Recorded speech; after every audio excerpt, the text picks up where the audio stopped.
From his first job flipping burgers at McDonald's and delivering the Washington Post, Craig Willett counts only 1.5 years of his adult life working for someone else. Welcome to the Biz Sherpa podcast with your host, Craig Willett, founder of several multi-million-dollar businesses and trusted advisor to other business owners. He's giving back to help business owners and aspiring entrepreneurs achieve fulfillment, enhance their lives, and create enduring wealth. The Biz Sherpa.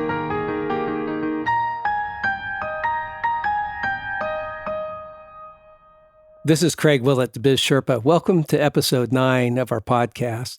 Today we have a special guest, Kristin Harper. Kristen is joining us from Ohio. Kristen is a third-generation entrepreneur. She has more than 30 years business and brand leadership experience from grassroots startups to global iconic brands. After spending over 20 years in corporate America, successfully leading brands like Crest, Oral-B, Hershey's Kisses, Kristen ventured into entrepreneurship.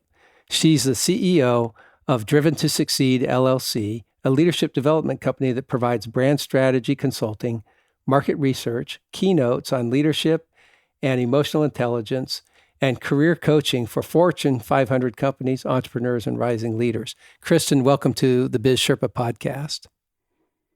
Thanks so much, Craig. So happy to be here with you. Not only do you do this coaching and leadership consulting, one of the things that you've done is you've written a book called The Heart of a Leader. Tell us a little bit about why you wrote that book. Sure. I was going through a tough time at work. We were going through an acquisition. And if anybody knows about acquisitions, they are full of change. They're full of uncertainty. And you just don't know what the future is going to hold. And having gone through other acquisitions throughout my career, I know that it's a very emotional time. And I know that as a leader, my emotions trickle down to my team, whether they're positive or whether they're negative. So having had an experience many years ago where my emotions weren't so positive and they trickled down to my team, I knew that I needed to keep myself grounded. I needed to keep myself optimistic. And so I started jotting down leadership principles that I've learned along my career within corporate America. And it turned into a book. Oh, that's great. I like how you said and shared with us how you worried that, and you noticed that your emotions flowed down to your team. And sometimes that's for the positive and for the negative. And really, Kristen, how I met you was through an article written about your 20 question emotional resiliency test on CNBC Make It.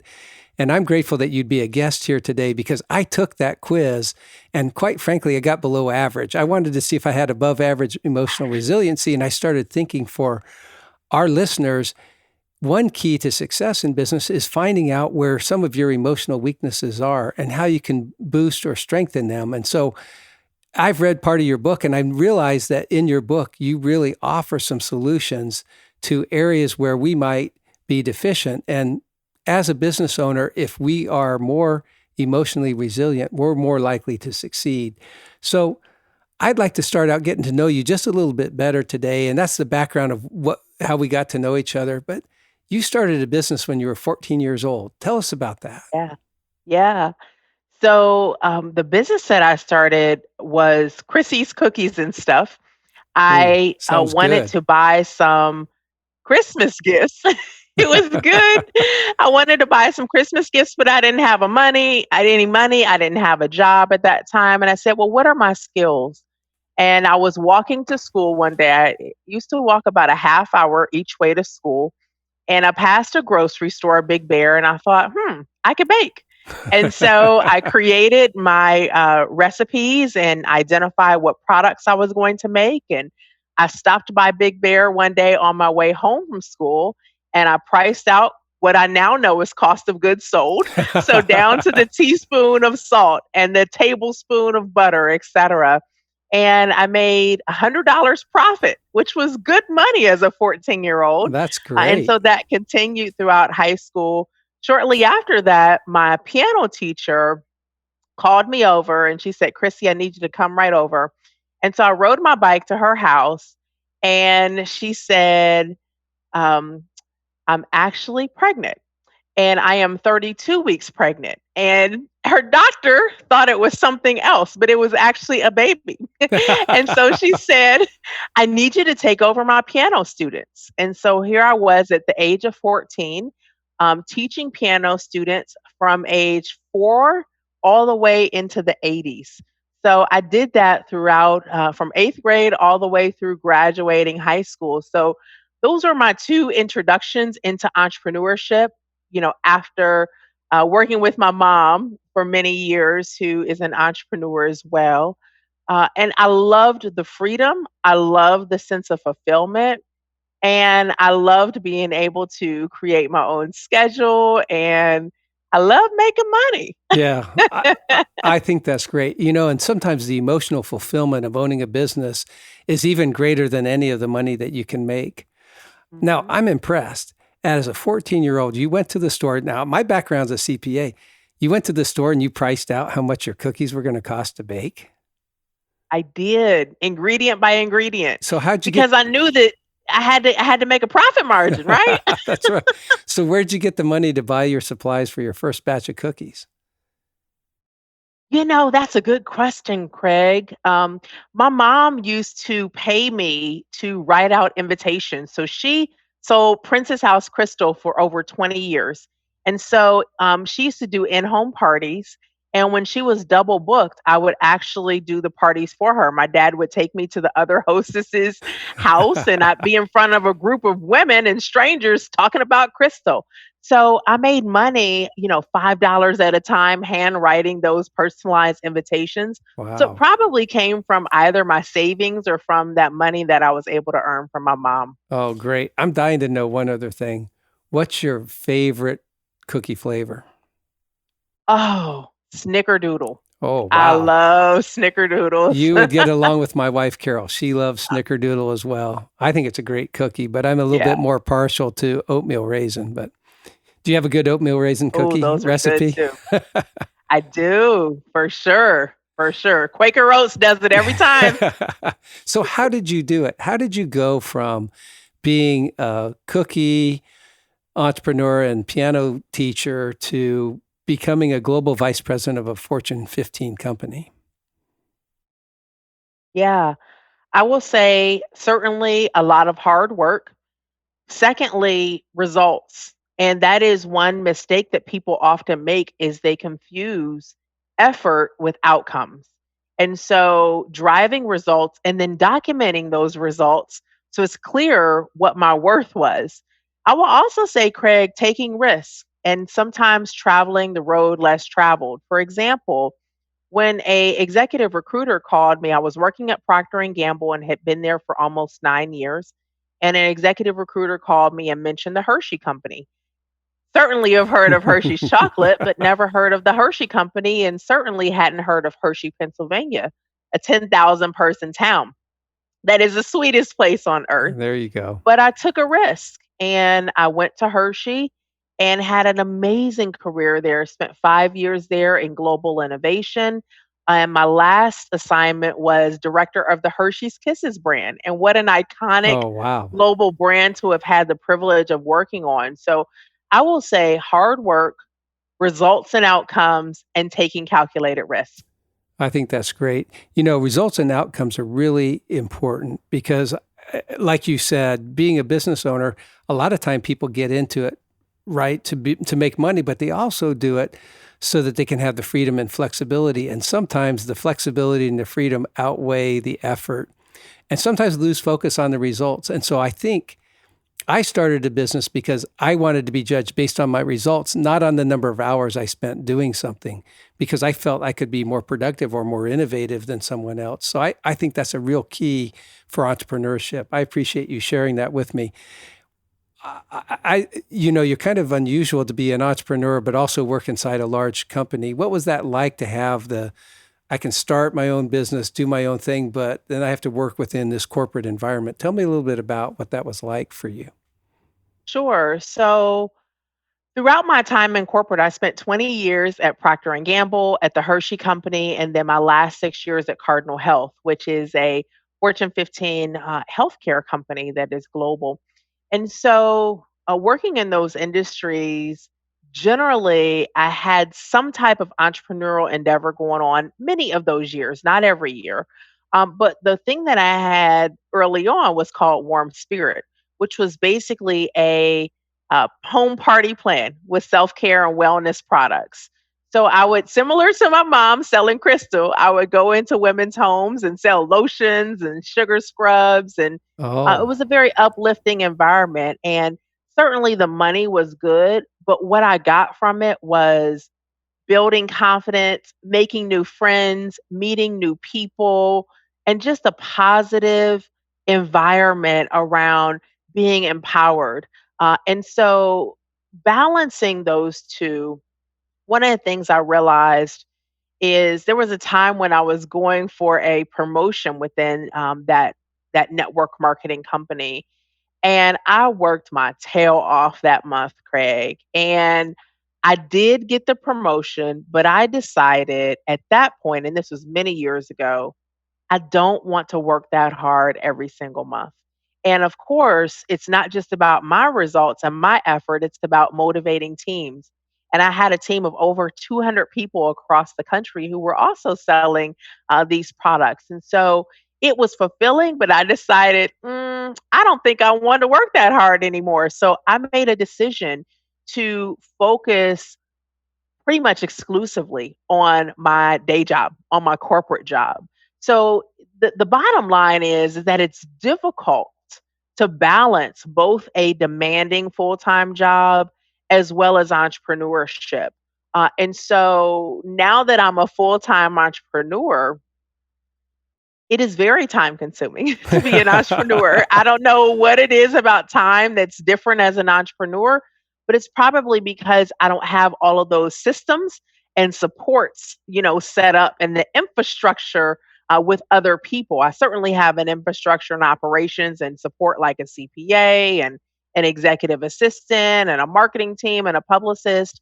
But there are so many other activities that are required as an entrepreneur. So it can be difficult to do both and do both effectively.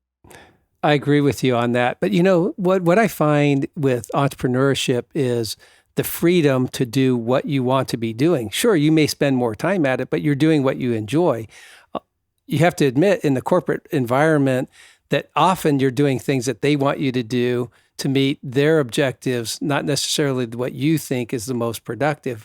While you have support staff to delegate some of that too, at least you can say as an entrepreneur, I'm choosing today to spend, instead of working 8 hours, I'm going to spend 12 because I enjoy it so well. And here's the results that I'll get from it. So going back to what you said. Absolutely. One of the things that I don't miss about the corporate environment is the organizational politics, which can be so exhausting. I don't miss the slow decision making. Sometimes working with clients, it's a process to get from that awareness stage to the decision to purchase. So, that can take some time. But there are a lot of things I don't miss about the corporate environment that I absolutely love about entrepreneurship, and that freedom is one of them, and the purpose is another. I totally agree. Well, when I read part of your book, it said that you say to people that they should accept the invitation. Now, I have to admit to my listeners, I was really good at this at one point in time in my life. It led me to do all kinds of things, including testifying in Congress a number of times back in Washington, D.C. But I got so busy and the business got so big, I stopped accepting a lot of invitations. Tell me why you recommend to people they should accept invitations. Yeah. I would say that, at my core, I'm a marketer and I'm a brand builder. And one of the things about marketing is there's something called the customer journey. And it starts with awareness and it ends with a purchase and then loyalty and repeat. To get from awareness all the way through repeat business, it requires multiple touch points, multiple points of engagement. And so it's all about building relationships. And that's where emotional intelligence can really make a difference. I actually had an aha moment about a week ago. A friend reached out to me, and their company is interested in partnering with some historically Black colleges and doing some career interviewing and recruiting and investing in scholarships, etc. So he knows that I serve on the board of Florida A&M, which is my alma mater, and he asked me to connect them. So I connected them, long story short. So saw him about a week ago and he said, "Oh, do you want to join our call?" The person that I connected him with, the VP, had set up a call with deans and all the different people that they wanted to talk to. And I'm like, not really. I think you're good, And so I could kind of pick up the cues that he was kind of imploring me to join the call. Maybe so he wasn't as comfortable without your help. Exactly. So, throughout the course of the conversation, I said, "You know what? No, send me the invitation. And if I can join, I'd love to join." But that was an aha moment for me. And it was because I was picking up those organizational cues and those cues from him, that was my reminder to say yes to the invite and find a way to say yes. Now, to be clear, Craig, and here's the other bit. I've pitched to him and his business some other opportunities, like connecting him with my alma mater. There's nothing in it for me. But I've pitched to him some other opportunities of how my business can serve his business. So I had to reshift my mindset to this is a potential client. And, what's the harm in me sitting on an hour-long call to nurture that relationship? So every person is not necessarily a potential client and doesn't warrant the same level of investment. But if it makes sense, I found that generosity usually yields a return on investment. So we can't be too generous with our time, but where it makes strategic sense, we should say yes to the invite. Yes, and I found in my career that sometimes I've gone to some conventions or seminars and I get to meet other people. And it's amazing when you get to know them that often there's times where you form a relationship and they call you later and say, "Craig, can you help me with this?" And I found that to be very rewarding for me through the years. I can't count on one hand. I know I can count on multiple hands the number of times that's yielded business and returns to me, just getting out and getting to know other people so that they know you. And like you said, your personal brand and what you're able to do to help people. And I think that's great. Yeah. Now, you said something in your book that I absolutely love. You said, "Don't dress for the job you have, dress for the job you want." Now, tell us why you recommend that. And I love it. I'm going to tell a brief story after you do, but I don't want to steal your thunder. I love that quote. Yeah. So here's the thing, Craig. Each person is a brand. And chapter 1 of my book talks all about your personal brand. And I use a metaphor of the Coca-Cola brand, of how to apply those branding principles to you. First impressions are lasting impressions. And often there's the time when you have gotten to a place of competency where people trust that your results are going to be good, okay, and that your performance is going to be strong. But it's not performance alone that helps you get to the next level. People have to see you at that next level. You have to operate at that next level. You have to have executive presence that you carry yourself at that next level. And that includes how you dress. So it's essential. And it's often one of those things that's not going to show up on your performance review. No. That you don't dress the part. So you have to take it upon yourself and or work with a coach or mentor, someone who can guide you so that you are positioning yourself for the next level. I think that's great, but I also look at it and apply it to the business owner's level. For instance, when I was a CPA, I had a client that came to me and he had a real difficult tax matter. In fact, it was so challenging, he had to go through the tax court system to straighten it out. I referred him to an attorney and I went to meet with him to prepare for the tax court hearing. The attorney was wearing boots, jeans, and a t-shirt when we walked in. And my client looked at me, I'm in a shirt and tie. And my client looked at me, "Are you for real, Craig? Are you taking me to this guy?" And partway, and he was a very confident attorney, but partway through the conference in the preparation session, the attorney apologized to my client. I could tell that he could see at that point in time my client was questioning. He said, "Don't worry, when we go to court, I'll be wearing a suit and tie." And I thought, we can't apologize for how we look. We need to look our part. And sometimes we think our part is only in the field where we think we're on display, so to speak. For the attorney, it was in tax court. But I say anytime we're in business, we're on display no matter where we are or what we're doing. People are observing you. You are a walking advertisement for your business when you're a business owner. Absolutely, especially for entrepreneurs. And here's the other thing that makes me think about Craig is your brand and how you show up and even your dress, that has a direct correlation to your worth. Yes, definitely. So if you're dressing the part, people will probably pay you the part. Exactly. So there's a correlation. There's a great correlation. And trust. Exactly. I've always said, no one's going to offer you more than what you think you're worth. You need to have that in your mind. You have to be the one that perceives you're of high worth, but you have to deliver with the skills. You have to deliver and everything. And I would add, dress how you are. I know I might be of maybe an older generation here. For some of our listeners that are following my podcast, I would say be careful what you post on social media and how you look and what you're doing, because that's also going to reflect on you. Can possibly have a negative, especially if you're in business and someone that you do business with sees something. It might be funny, it might be humorous, but it may not cast you in the best light. Yeah. And that's why it's important for individuals to manage your brand. And that takes intention in order to manage your brand. So I have tools in the first chapter to help you be really clear about what your brand is about so that you can manage it well. I love that, because there's a lot of words that you can go through to try to pick how to describe yourself. I think that's great, and how you want to appear. I think that's a great book to work through, and it's available on Amazon. That's where I got it, right? So. Yeah, absolutely. Amazon, Books A Million, Barnes and Noble. Yep. A lot of different websites. The Heart of a Leader. And perfect 5-star rated, I have to say. Well, I haven't rated it yet, but I'm sure I'm giving it 5 stars. I've really enjoyed it.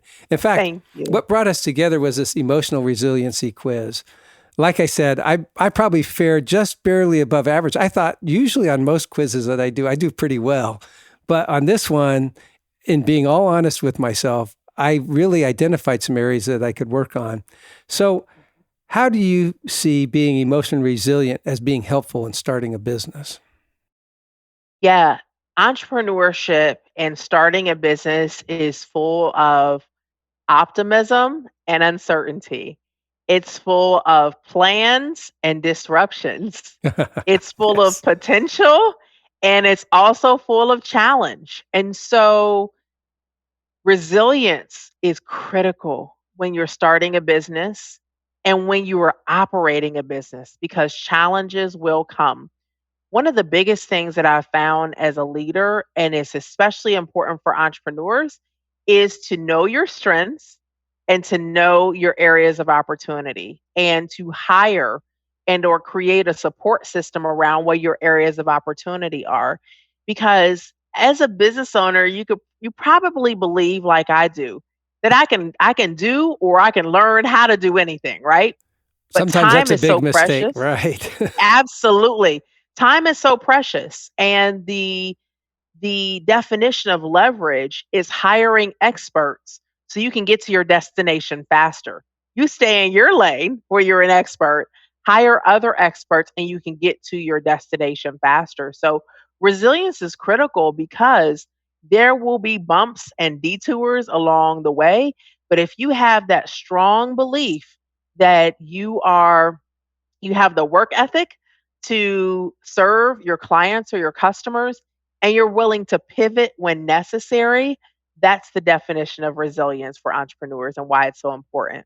I think that's great. You know, I never want to discourage anyone from starting a business. I think it represents the ultimate freedom of the founding fathers of our country. I think it represents all that America is based upon, because it allows us to be individuals and to express our own worth to the world. And so I appreciate what you say.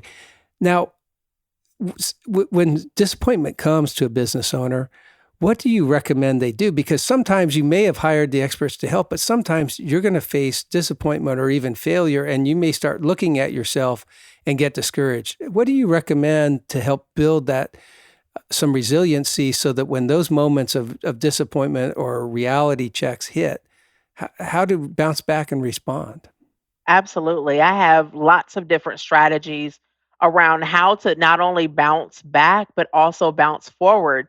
And I refer to it in my book as post traumatic growth, that you can actually come out better than you were before. So, one is just mindfulness, being self aware. How do you feel? Another is taking time to breathe and taking time to slow down. As entrepreneurs and as business owners, we're often so busy, chasing that next deal, servicing our clients and customers. It's important to stop and take a pulse check. So, taking those moments to just think about things is really important. I would also say when you identify one emotion, it can reduce that emotion's power over you. So that's another mindfulness strategy. And I call it emotional granularity, like being granular with the emotion that you feel.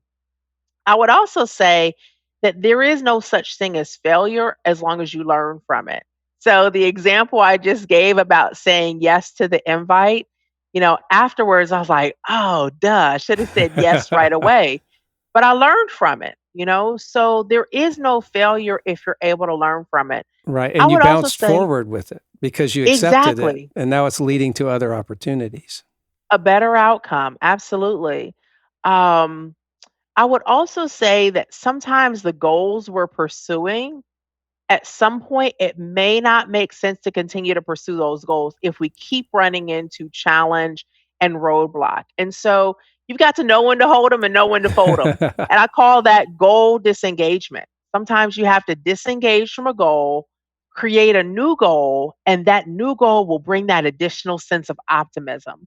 The last thing I would share is gratitude, expressing gratitude, because when you shift your mindset from what's going wrong and what challenges you're experiencing to what you're grateful for or what you've learned, when you shift your focus, that's what magnifies. Whatever you focus on is going to magnify. So, those are a few strategies, and there are so many business owners who have faced substantial challenges, but they didn't give up. They pivoted when it was necessary and they didn't give up. So I think it takes that, it takes some gut, takes some fortitude to fight through that. But how do you know when you're fighting against a losing cause? Because you said sometimes if you keep going up and bumping up against the same roadblocks, um, sometimes you can be deceived and think that maybe I should give up when maybe fighting through might be the best thing. So do you have a way you recommend people take that gut check and step back? Yeah. So I would say look at the scoreboard. So whatever is the scoreboard for your business, look at that, whether it's the revenue, whether it's the profit, whether it's your margin, whether it's the number of people who have said yes to a capabilities presentation. So look at the scoreboard. And it's important that we keep metrics, especially as business owners, because we can easily be deceived by a lot of activity, but activity doesn't always produce results. So I would say look at the scoreboard, number one. Number two, I would say solicit customer feedback, whether it's your existing customers or clients, or whether it's prospective customers or clients. And that takes a level of humility to ask for honest feedback and then to put our guard down and our defenses down so that we can receive that honest feedback without being defensive. So those are the two ways that I would suggest determining if it's worth moving forward or if you need to pivot. Now I know why we get along so well. You've just described to me what I call the Biz Sherpa scorecard.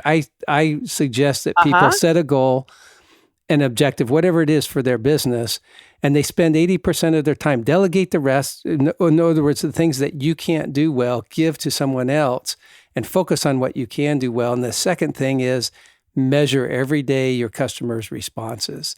And if you're not getting any, then get on the phone and call them. And it gives you that opportunity to see, am I hitting my goals and objectives? Are my services, is my product resonating the way I would expect it to?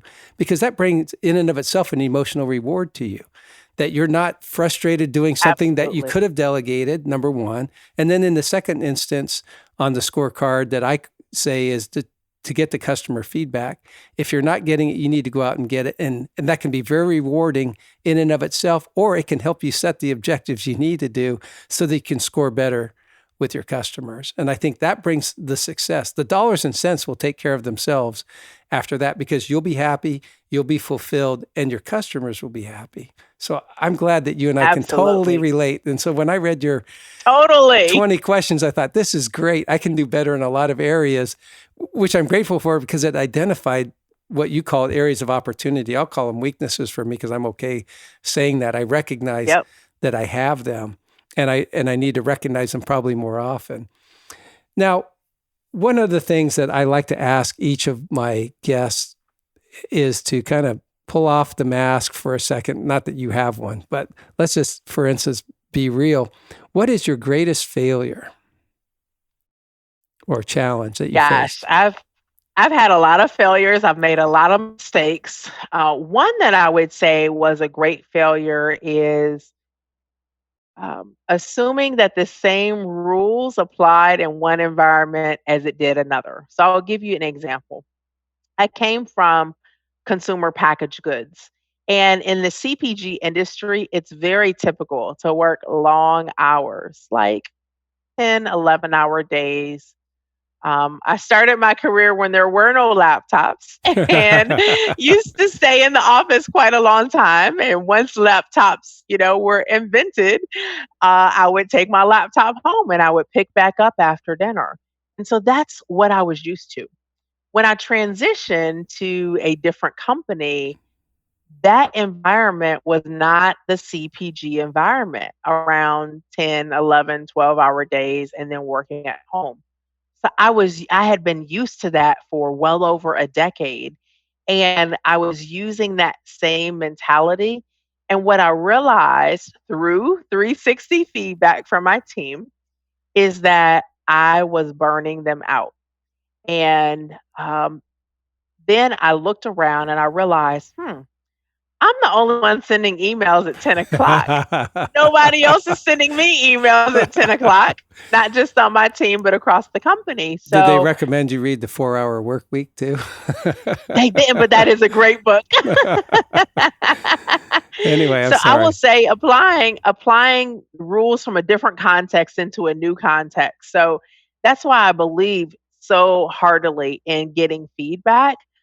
It really is a gift that people don't have to give you. And whether it's asking for feedback from your customers or clients or your teammates or even your direct reports and contractors, that's important. Everybody can teach and everybody can learn. I think that's great. Well, you not only shared with us your greatest challenge, but you shared with us what you learned from it. And I really appreciate that, because I think in life, those are the greatest lessons that we have. And those can really move us forward. And if we get stuck and keep focusing on why did I do that and expect ourselves to be perfect, we can put ourselves in a tough spot. In fact, I think in your book, you quote Michael Jordan when he says, look, I've lost this many games, I've missed this many shots, but he was still one of the greatest athletes to ever play basketball. And I think we have to remember that. Babe Ruth struck out so many times, but he still hit the most home runs. And we have to really be able to accept that on the path to the top, there are a lot of challenges, there's stumbling blocks, there's roadblocks, but it's our ability to navigate those that lead us to greater fulfillment and greater happiness. And we can't expect the smooth ride the whole time. Even not in business ownership. Well, great. Kristen, is there any other wisdom that you would like to offer to our listeners today that you feel would help someone who's starting a business?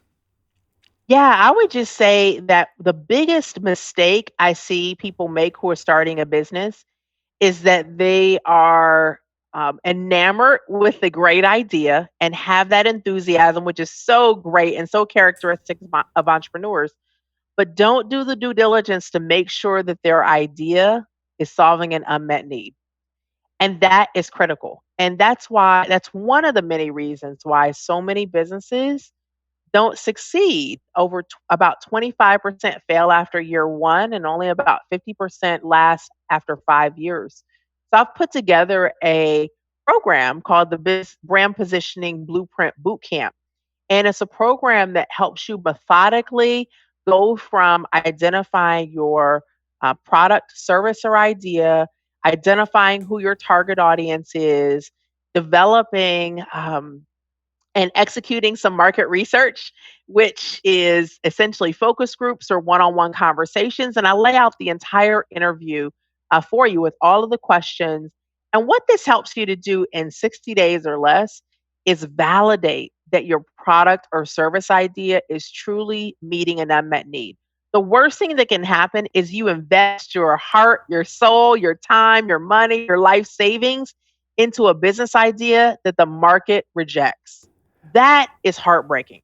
So it's better to do the work up front to get that into a really good place so that you can move forward with confidence, or to say, you know what, I thought it was a really good idea, but the market isn't responding in the same way. So you know what, I'm going to think about the next idea instead. That is a great point. In fact, in our 7th episode of the Biz Sherpa, we talked about solving an unmet need or the problem and who is your target audience, and then testing it.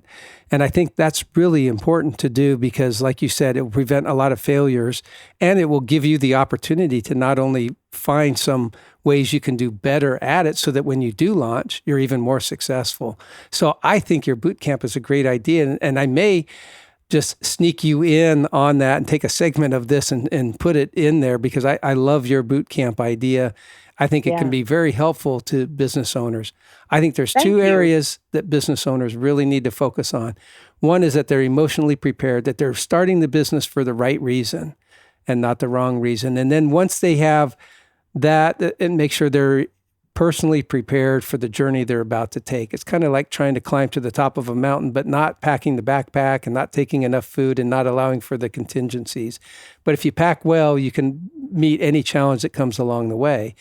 And then the second area really is in the nuts and bolts of the business, understanding finance, understanding your product, understanding your target market, understanding and testing it. So I really love your boot camp. That's a great idea. Thank you. Yeah. And you can find out, your listeners can find out more on my website, driven2succeedllc.com. Good. We'll put that up on the screen as they watch the video too, and probably provide a link if you're all right with that on our website. Absolutely. Well, that's great. Kristen, it's been a joy to spend time with you today. I am so grateful for your expertise and the way you've been able to, in a very succinct way in your book and through your programs that you do for leadership, be able to put into play some things that I think enhance the success of business owners. And so I highly recommend Kristen's book to our listeners. And I hope you go to our website. There's a link to her 20-question emotional resiliency test. Keep in mind, I didn't do so well, but you're probably not surprised by that. But we're all a work in progress. But we appreciate Kristen joining us today. This is Craig Willett, the Biz Sherpa.